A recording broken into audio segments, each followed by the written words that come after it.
Good morning, good morning, good morning, Sherry. And Jeff. And Uri. And Charlie. Good morning, Roz.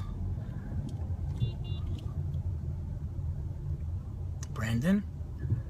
Wow, a lot of people. Good morning, everyone. First of all, I have to talk about something that is completely not unrelated to what we're talking about here. Super pet peeve. Please verify things before you post them on the social web.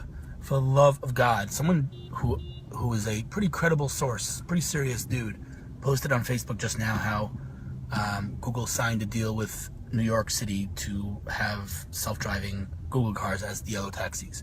It was an April Fool's joke.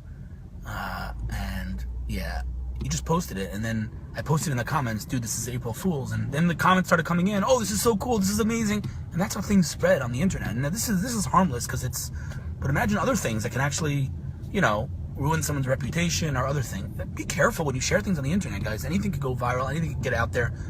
Like, do your verification before posting things. It's very, very important. I actually fell in this trap a few weeks ago. I posted something that was somewhat sensitive, not a lot more sensitive than this story, and I got it from a credible source, or so I thought, and it was completely just not true. So I deleted the tweets, but damage is done. It's very important to check before you post things on the internet. So that's totally unrelated to our topic. But as always, I'll say I'm on my way to Tel Aviv. I'm on my way to Zula headquarters right now, and I'm in traffic, so I probably will have some issues with video going in and out. I will try my best to make sure you don't miss anything, but that will happen. You have many pet peeves. Have you tried that's funny. Okay, this cannabis.com, guys, like, they keep promoting themselves on my... Yeah, you gotta stop doing that. Thanks, Steve. I'm a big fan of Steve. Steve and I, well, we gotta meet one day, but we're good Twitter friends. It's awesome. Thank you for your nice words. I appreciate that. Morning coffee with Hill. Awesome. Thank you, man. Yeah, cannabis. You gotta... Cannabis.com is... Thank you for joining. So I'm gonna try to not talk about the topic when we're on audio only, because once we come back to video, it cuts off like 5-10 seconds, and then you miss what I was saying, which is very annoying. I also don't know why this happens. Steve, I am driving, but I'm in bumper-to-bumper traffic. Super annoying. So I am just standing still. So no worries about, like, here, I could show you my traffic if you'd like. I waited a little bit from when we got back from video. I hope this doesn't get cut off in the video, but if it does, that would stink. All right, so the topic. I get this question probably twice a day from people. I have an idea, and it's always the same thing, right? The next Uber, the next Google, the next Facebook, the $1 billion idea. Literally, I hear that, and I'm like, oh, head desk, like, seriously. Whatever, because I know what follows after that. It's an idea that's been done 100 times, and this person did no research. So let's start with, you have an idea for a startup. All right, so I'm gonna, this is like, it's so annoying because I have full connectivity. I have all my bars, full connection. I don't know why Meerkat keeps kicking me off, but let's see who's here meanwhile. Let's give some shout outs while I'm, Ryan. Hi, Ryan. We're standing still here. Chezki, good morning. Annie, how you doing? Ricky James, good morning from Israel. Jenny, I love watching you a lot. Thank you so much. I really appreciate that. Loading issues, Mordechai. Yes, I know Meerkat's a little weird. I'm in traffic, so it's going in and out. Loading. Hey, I love watching you a lot. Thank you. I don't have a startup. I do need social media advice, however, so I listen. Okay, well, I hope I can help in some way. But let's go back to the topic, and I really hope this doesn't get cut off in the transition from audio to video. If it does, that stinks, but let's try. So, you have an idea. Before you do anything, including messaging someone who you think can give you advice, just spend, I kid you not, a week Googling, searching Twitter, searching the web for anything and everything in your landscape. I don't care if you think someone's not a direct competitor or is a direct competitor. Who is in your space? And let me explain what I mean in your space, okay? If, let's say, you're creating a tool that will increase, I'll just give you an example now, time on page for publishers, okay? So you're creating whatever it is, a JavaScript, whatever it is you're creating for a publisher, that when you pitch that in Washington Post, you say, This thing is going to help you keep your readers on the page, and then if you're going to make more money from it, great, fantastic.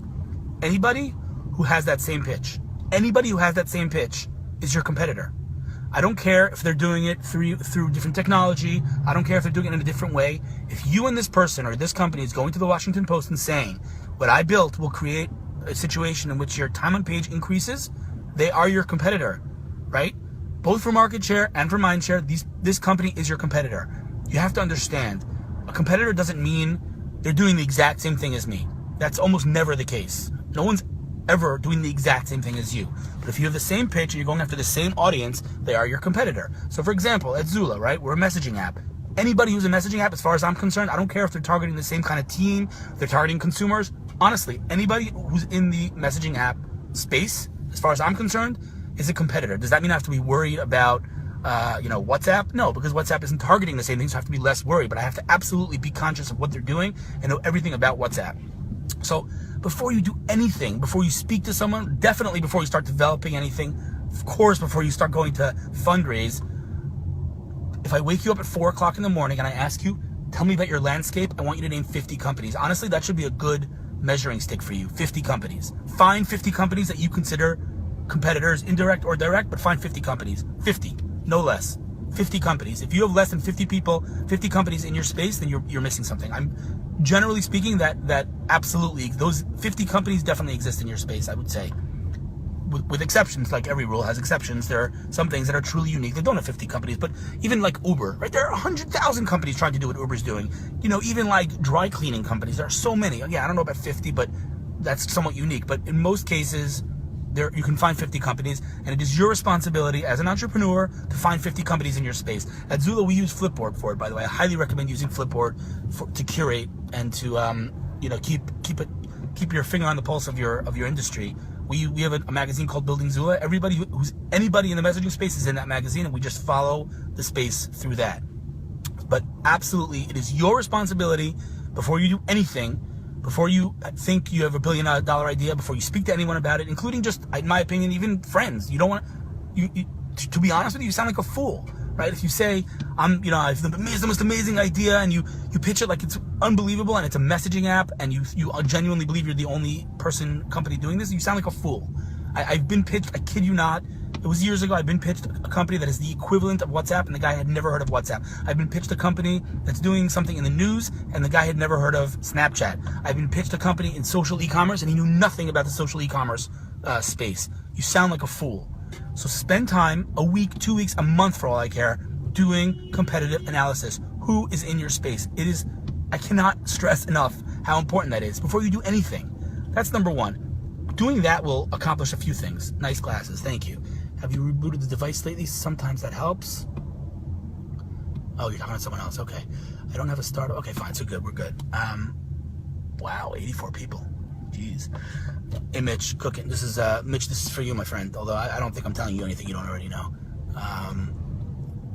Okay, so if you're doing something in a certain space, you need to know that space like the back of your hand, and there should not be a company that's even within 100 feet of that space that you don't know about. You have to know everybody who's in that space, everybody who's even thinking in that direction. Honestly, do the research, and let's talk about how to do the research, right? So once upon a time, a long time ago, to do competitive analysis, really sufficient competitive analysis, you really had pretty much, once upon a time, you had to hire someone to do it.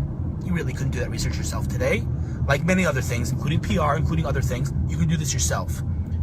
Use Google and use Twitter. Twitter is amazing, right? Do searches, like sit in front of Twitter for 24 hours and search your butt off. Just search keywords, search names of competitors, just search on Twitter, on Facebook. Use SimilarWeb. That's an amazing Israeli company that helps you do competitive analysis. There's many companies that you can use, free tools to do competitive analysis. It is your responsibility to do that, and you should not take a step forward until you do that. Number one, that will give you the professional edge when you do meet whoever it is you're meeting, and you sound more intelligent, and it'll give them more confidence in you. But more importantly, it will give you the knowledge that you need to decide whether to move forward or not to move forward, or how to move forward, right? If you know that you're doing whatever it is, a social e-commerce, or a news platform, whatever it is, and you know of everyone, Circa and Flipboard and Facebook and Snapchat and Twitter and everybody that's attacking the news sector, You can say, okay, this is too hot of competition, I can't possibly compete. Or you can say, bring it, I'm gonna execute better. Or you can say, I'm gonna differentiate in this way, that way. But without knowing anything, you can't do anything. So before you message someone, telling me the $1 billion idea, before you go to investors, I know I sound like a broken record. If you guys have heard my Meerkats in the past or heard me lecture, this is like the biggest, by far the most important step of building a startup that unfortunately too many entrepreneurs just ignore because they want to run with it. And I get it, like you're passionate, you have an idea, you want to run with it. Build a company, you need to know who's out there. So, okay, we're on audio only again. So I'm gonna pause there and I'm going to, when we come back, I'm gonna try to give it a few seconds before I continue talking about this topic so that it doesn't cut off when we do come back. And as always, I apologize if you've been here from the beginning and you keep hearing me repeat myself about the audio and video, but those that came in need to understand what's going on right now. I'm on audio only because I'm driving, and so Meerkat put me on audio only. I don't know why. I'm full 100. My connectivity is perfect, so I really, again, don't understand when it does this, and maybe it's a server. I don't know what that's going on. YouTube just Meerkat it, so maybe their servers are under some 5,000 people in real-time streaming, or close to real-time streaming is pretty impressive stuff anyway. But okay, so we're back, and I hope I can jump back in and this doesn't cut me off when I do save the video and share it later. But fine. So let's say you're past the stage of competitive analysis, and again, I don't mean putting together 3-4 companies that are somewhat, literally 50 companies. Find 50 companies. Don't do competitive analysis with the lens of I'm better than everyone. Do competitive analysis with the objective lens of I really want to know who's in my space. 50 companies. That should be your goal. Find 50 companies. Again, even if they're not direct competitors, in my space, my space, in Zula's space, we absolutely on our landscape, Skype is by no means a direct competitor, but they're in our universe. Find 50 companies in your universe. They don't have to be direct competitors. They don't have to be even indirect, but they're in your universe. Find those 50 companies. Aim for 50. Don't do it with the lens of, with the subjective saying, no, I'm just doing it to prove to everyone that I'm better. Do it with the objective lens, saying there's always a possibility that I'm going to have to, go back to the drawing board and stop what I'm doing because there's so many competitors. This is the most important thing you'll ever do. Because again, like I said yesterday, if you go to an investor and the investor will ask you 100% of the time, who are your competitors? Who's in your landscape? If your answer is I have no competitors, that is the end of the conversation. There are always competitors, and that question is asked by VCs. Yesterday I did a thing of VC dictionary, what they say and what they really mean. One of the things was who's your competitors, and what they mean when they ask you who your competitors is not I want to know your entire competitive analysis. I want to know how big every company is. I want to know how much revenue they have. They don't care about that. What they care about is know that they're sitting in front of an entrepreneur that's spent the time doing the research and is a serious individual and somebody that they would put their money into. So do that competitive analysis. It is your best friend. And here's another thing about competition. People unfortunately view competition as their enemy. It is literally your best friend. If there's nobody doing what you're doing, 99% of the time else would have done it. Okay, and again, with the exception of very, very, very unique things, generally speaking, good ideas should be done by other people, and that means that there's validation, that the idea is validated, that there's a market, there's a need, and it will only help you. It's unbelievable how you hear this, I have no competitors. People are scared. No, competition is a good thing, it's a healthy thing, and it's only going to help you. Do not be scared of competition. Find your competition and maybe differentiate, or maybe not. Maybe just execute better. I don't know. But the point is, you need to know your competition. Fine. Once you know your competition inside and out, literally, I wake up at 4 a.m, you can name 50 companies. You need to be able to do that. I can do that right now. Seriously, I can name you 50 companies that are competing, quote unquote competing, or in the same universe as Zula, no problem. Okay, so once you do that, let's start with an investor's deck, okay? And the investor's deck is, yes, for investors, but it's also for you to clarify your vision and to put it into words. And that's why I love Twitter so much, because it helps you, hone in on your message, know exactly what you want to say, tell your story in concise terms. And that's super, super important for an entrepreneur to be able to tell their story. So prepare an investor's deck. Start with the text. Minimal text. Who are you? Well, don't start with who are you, but what's the pain you're trying to solve? Why are you doing what you're doing, right? How are you going to do it? Like, who are you to be able to do that? What have you done? What's your background? Who's the team? Why do you think you can do that? And by the way, this is not necessarily in the order that I would recommend doing it. There's a woman named Donna Abraham, who's a big expert on pitches and decks. I would look her up online and see her advice on the order of the deck. But I'm just saying what needs to be in the deck is what's the pain point that I'm solving, how I'm going to solve it, why I'm able to solve it, and who's my team, what's the size of the market, how much money I need, and what I'm going to do with that money. These are basic things that you need to for yourself, not only for investors. Like, you need to answer these questions. Put them down in writing. Literally, prepare the text. If you're not a design guy or gal, we're on audio. So I'm going to pause because I really don't want you to miss what I'm saying.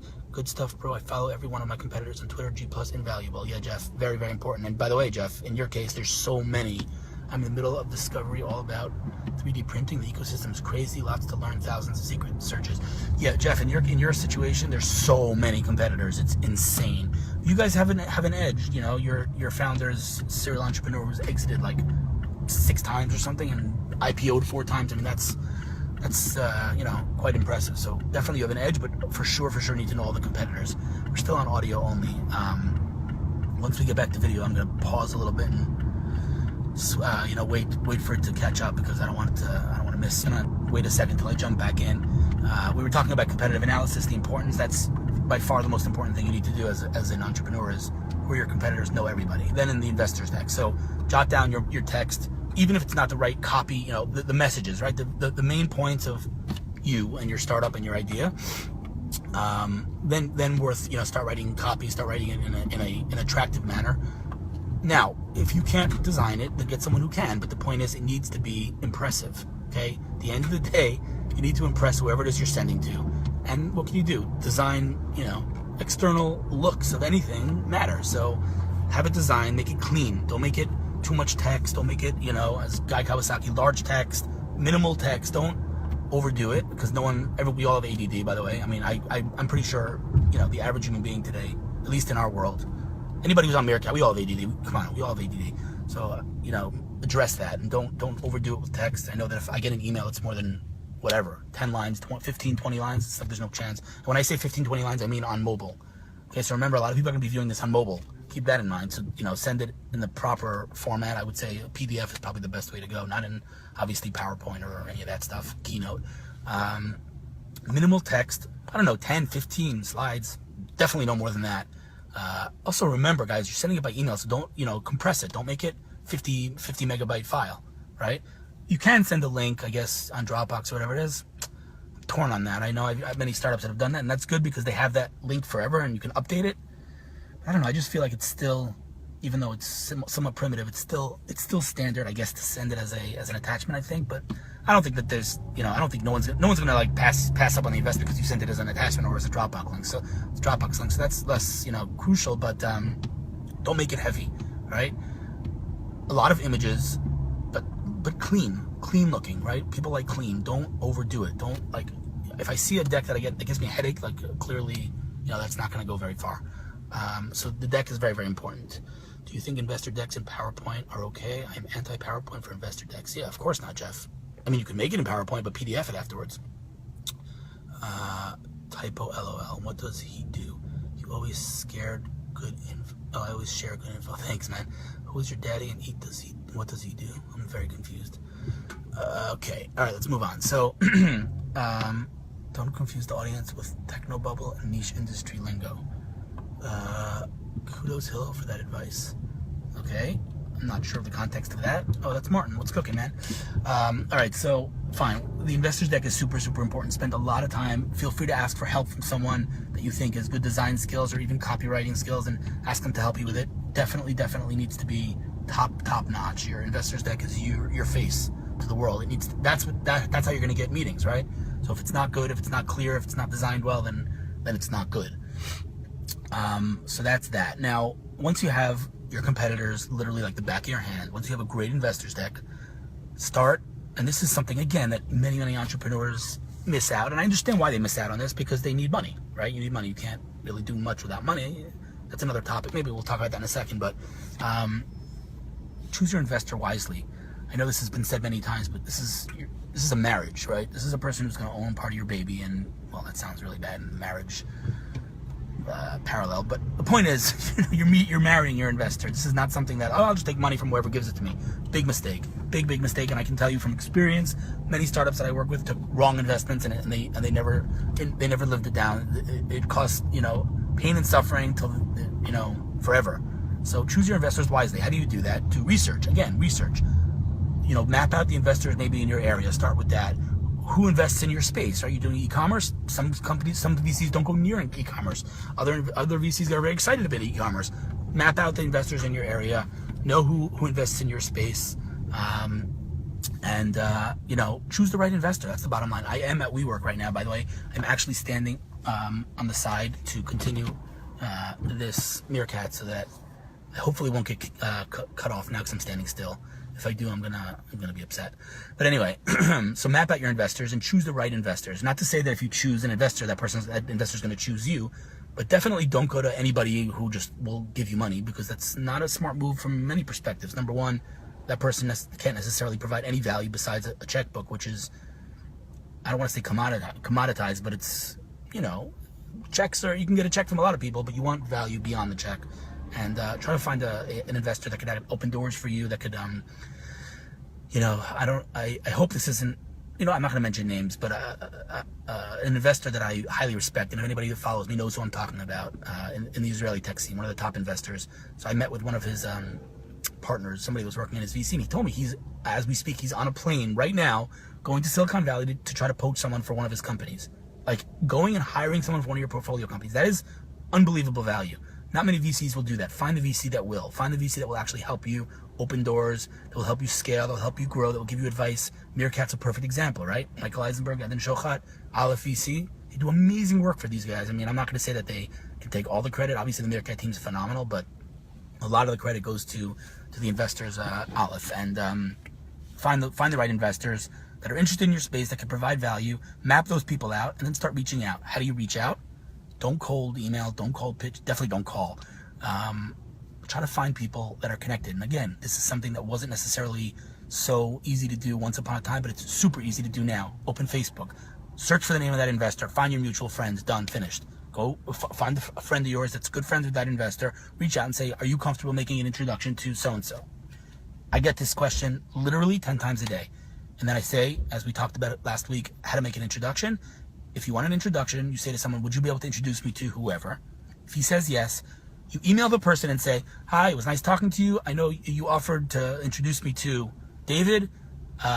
Would love an introduction. And he can then forward that email to David and say, David, would you mind if I intro you? Simplest way to do things.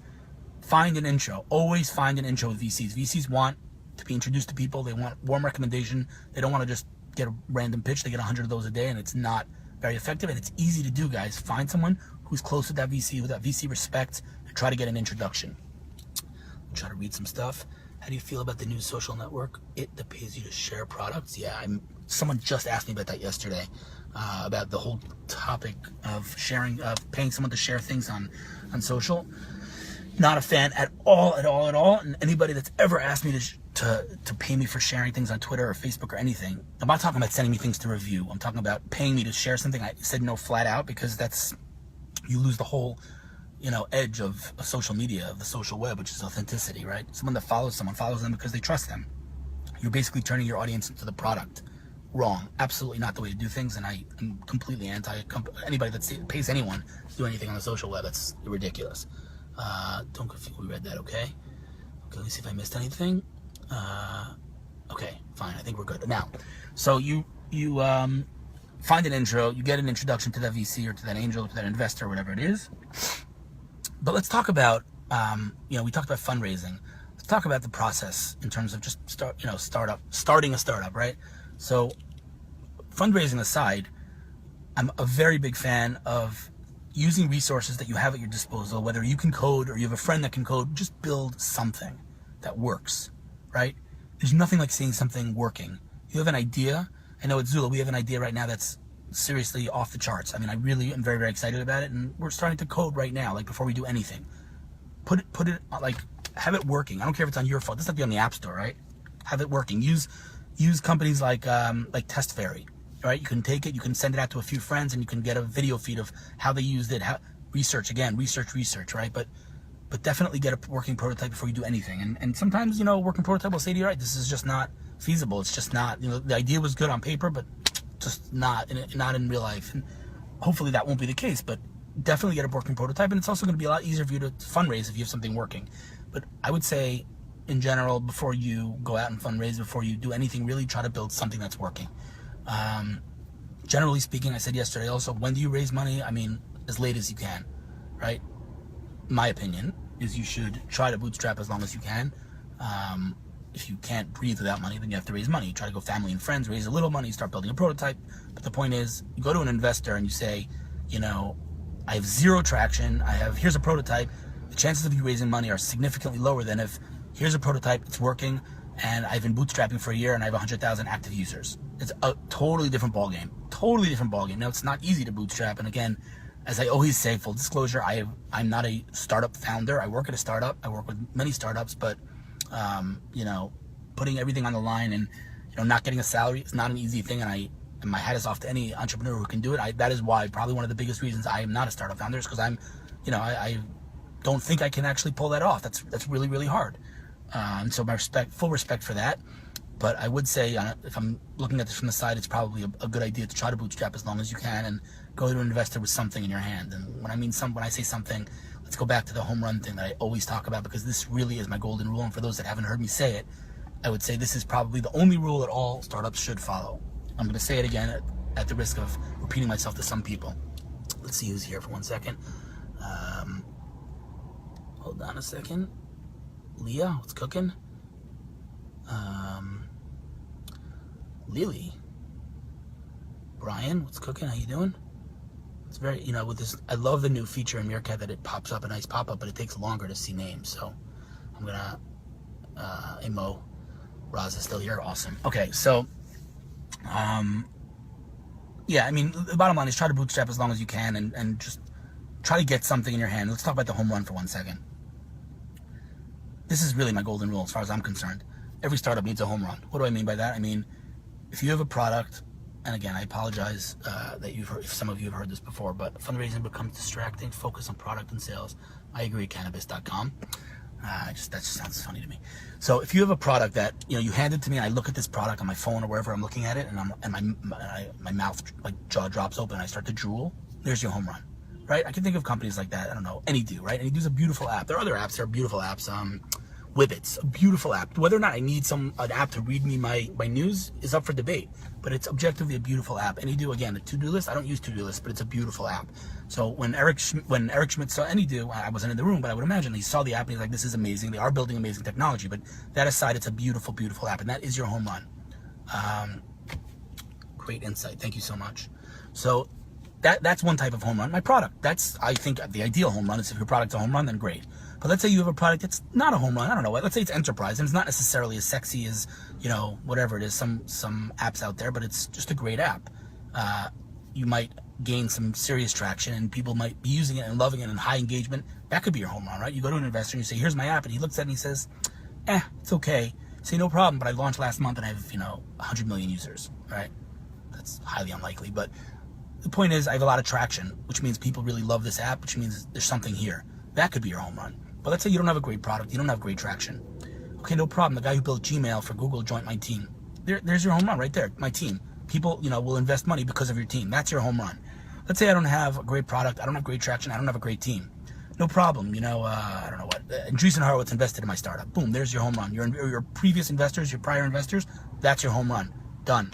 Something has to be a home run. In some cases, by the way, I don't have a product, I don't have traction, I don't have investors. What do I have? A huge freaking market that is untapped, right? I have $1 billion pain point that almost no one has either disrupted or owned. Meaning there are some companies that are trying, but no one's really won. That's a home run too, right? Let's say business cards, right? We all use business cards. That's like ripe for disruption. Someone's going to do something. Many people have tried, right? There was Bump, there was many others. There's no winner. We still use business cards. If someone comes up with an idea that doesn't require both sides to have an app, but there's actually a way to transfer my information to you, and I know there are attempts, and it actually works and gains traction, that could be a huge home run because of the market, right? It's a real need. So your market could be your home run, but something needs to be a home run. And before you go to an investor, before you do anything, again, along the stages of competitive analysis, figure out what your home run is. That is really, really the foundation of everything. Before you build a startup, figure out what is my home run. If you come to an investor or to a journalist and you say, here's my startup, we're all triples. Everything's a triple. It's a good product, it's a good market, good investors, good team, but nothing wow, you're going to have a very hard time. Something has to be a home run. You know, and I think about this all the time as far as, you know, Zula is concerned. We have a lot of home runs, I think, anyway. You know, obviously Jeff Pulver invented voice over IP, so he's like a pioneer of voice over IPs, the chairman of the company. That's a home run. The fact that teams today in 2015 use 20 tools to communicate is a real pain point. We're trying to address that. We're going to own it, hopefully, but irrelevant, the market is a home run, right? The potential market is a home run. I always think about this, you know, in terms of my life, but that is an absolute necessity. If you have a startup, you need a home run. That's really the golden rule. Everything else stems from that. So let's just go over this a little bit. You have an idea for a startup, do deep competitive analysis, find 50 companies. That is your homework. Find 50 companies. There's no such thing as there aren't 50 companies. Maybe there are 20 direct competitors, or maybe there are 10 direct competitors, and there are 20 indirect competitors, and there are 20 in the space that are not exactly what you're doing, but they're in the universe. Find those 50 companies. Make a list of 50. Okay? Once you can do that and you know them by the back of your hand and you're following, not just listing them, you need to know why you're different, how you're different, what are they doing, why do people love them, why do people hate them, everything you need to know. You need to know about these competitors, right? Tomorrow, I'm meeting a competitor of Zula. Well, they're not a direct competitor, but they did acquire one last week. I'm meeting the CFO, I believe, of Jive. Jive Software, they acquired, a long time ago, they acquired Productive, and last week they acquired someone else in our space, and I'm meeting him. First of all, we're just, you know, there's no discussions, no scoop here, but we're just meeting to have coffee. But you know, keep your friends and enemies. We're not a friend or an enemy. The point is, we're just meeting. But you have to know everything about your competitors. Let me just read here what you said. So if someone comes up with a business card idea, what's keeping big players from ripping you off? Wow, Jeff, I addressed that yesterday. Nothing is stopping anyone from ripping anyone off. In fact, I read today a quote that it is, as an entrepreneur, it is your job not to hide what you're doing, but to convince everyone that what you're doing is smart. Absolutely nothing is stopping anyone from ripping you off. And you know what? Let them rip you off, but you have to execute better, right? I mean, again, look at the big companies. Nobody was first to market. You know, people just did it better. So I think there's absolutely nothing stopping for anyone from ripping you off. And definitely the whole I have patents thing is a silly answer, and that is not going to stop anyone from doing anything. So no one's stopping anyone from ripping you off, and that's just the reality of today's internet. And you're going to have to get over it, and you're going to have to execute faster and better, and that's it. One question any entrepreneur should be asking themselves: what's the unfair advantage? What do you mean by that? I remember Bump. Yeah, Bump was quite popular, but it didn't really take off. Good morning. Make them come to you. Cannabis. Fundraising becomes distracted. Okay, so, oh, wow, 213 people. Amazing. So, what do we say so far? We said, know your competitors like the back of your hand. Find your home run. And if it's more than one home run, fantastic. But you need a home run. You can't have all triples. Triples are great, but you need one home run, absolutely. Or in other sports, the parallel grand slam, slam dunk, or whatever it is in other sports. A goal. Okay, you need something that's just a wow. You need a wow factor. Other things, I think, and this is in my kind of universe a little bit in terms of marketing. You know, people mistakenly make the decision that they're going to start marketing their company once they have a product and they're out there. Big mistake. And we did a Meerkat a few weeks ago called Don't Miss the Train. It's on, by the way, I have a Pinterest board. Thank you, Sherry, for hooking that up. I have a Pinterest board called, it's called Hillel's Meerkats, I think, or something like that. Just look for me on Pinterest and you can watch all my Meerkats. But you do not wait till you have a product to start branding and marketing. That is absolutely a mistake. You need to build out that audience now so that when you actually need that audience to download your app or whatever it is, they're there and listening to you.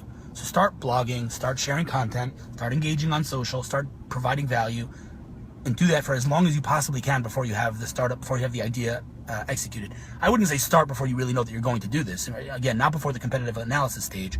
Know that you're going to do this. Once you're certain that you're actually going to go forward and execute, start building out that audience now. Start doing marketing. Start, not customer acquisition because you don't have anything to acquire customers for. Building out that brand, start blogging about your niche, start owning your niche, start becoming an authority, get active on the different platforms as the company. Definitely start building an audience, maybe even a beta testing platform, beta testing group to share a prototype with. I don't know. There's many things you can do, but now is the time, not afterwards. When do you start building a community? Oh, I was just talking about that. Look at that. I think do customer service better than anyone else. Customer service is hugely important. It's definitely a part of marketing.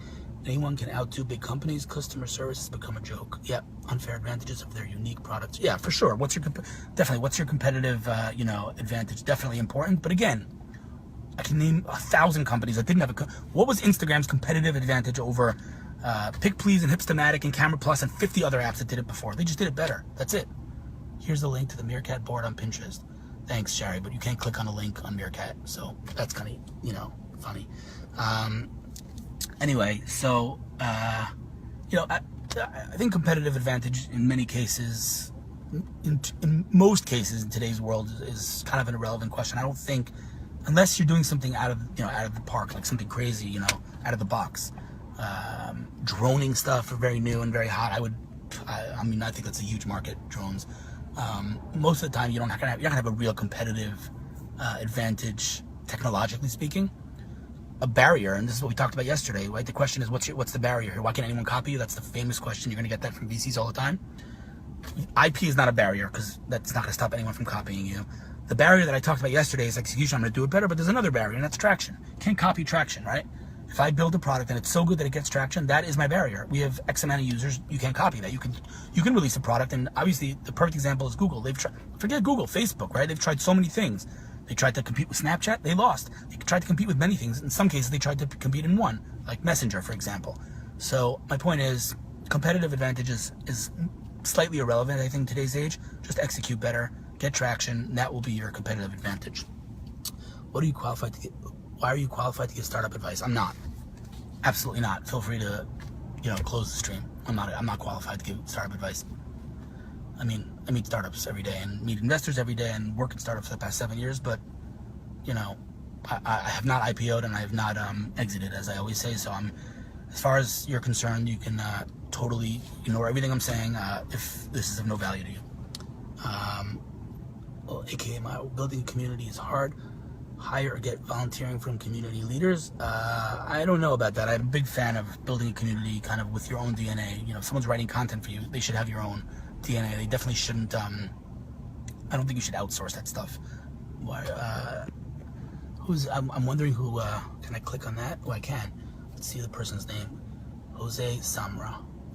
Well, I apologize if you felt that I'm not qualified, Jose. And again, I always say, and I'm saying it again, I take my hat off to any entrepreneur who's risked everything to build a startup. But as an objective bystander who's working at startups all the time, with startups all the time, it's sometimes easier to look at things from the side, and that's what I'm trying to do. So, no, it's fine. I'm not offended. Sorry, I apologize if you thought I was offended. I'm not offended.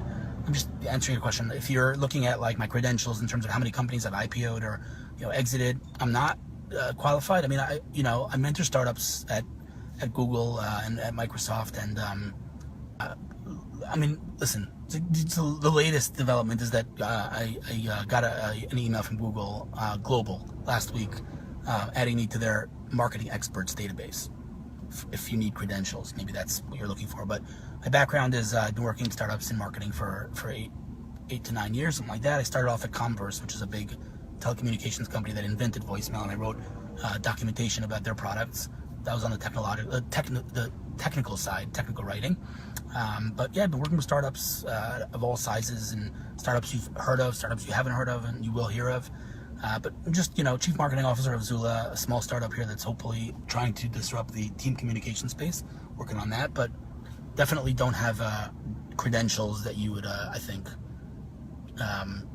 qualify as making me qualified to give startup advice. Hill has been one of my favorites to follow for years. Thank you so much. I'm talking about outsourcing. All communities need volunteer moderators. Yeah, I agree with that. Okay. Just didn't know back. No, it's no problem. Again, Jose, I wasn't offended. I apologize if that came off as defensive. I wasn't being defensive. I was trying not to be defensive. You are very knowledgeable. Thank you. I appreciate that. Where are you going? Okay. So let's try to remember everything I said. I don't even remember anymore. We said competitive analysis. We said find your home run. Prepare an investor's deck that's pretty and that's concise and it tells your story well.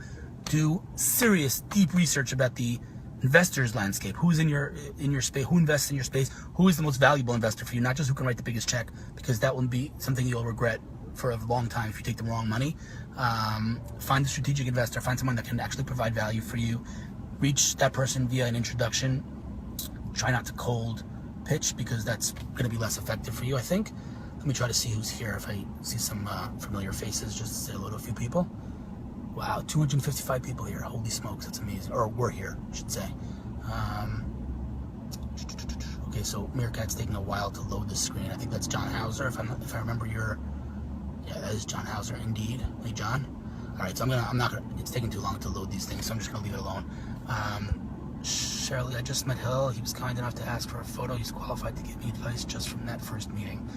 Yeah, so I was talking to, I don't know how you pronounce your name, Cheryl on Twitter, and she has like a flag as her profile picture, and I'm like, you should have a picture of yourself as your profile picture. I'm a big fan of being human and personal, and so generally speaking on social, Twitter, or Facebook, whatever it is, you should have a friendly picture. I'm just total side topic, and I was talking to someone yesterday on Twitter also that I said no bio. Like, why would I find someone? Why do I follow someone that I don't know anything about? So definitely try to have a bio explaining who you are and why I care. I talked about it in a different Meerkat. You can definitely watch on the Pinterest board. Anyway, bottom line is, do all those things that we just said, and then start building, start executing, try to move fast. Because even if you don't have direct competitors right now, you will tomorrow. Someone's doing the same thing you're doing. Don't flatter yourself to think you're the only person who thought of this idea. There are other people, and again, that's a good thing. That's a blessing. If there were no competitors, then generally speaking, there's no market, and you need validation. Competitors provide that validation. So welcome the competitors, know about the competitors, because not knowing is worse than thinking you don't have any. So are you working on a competitor to Slack? No, Slack is a competitor to me. I'm just kidding. We launched before Slack. We launched at Disrupt, and we won the Startup Alley. And then Slack, was born. Stuart Butterfield's fantastic, an amazing entrepreneur, obviously. They're absolutely direct competitor according to the definitions that I said before, but they're not targeting the same kind of audience as we are. But that's a topic for another time.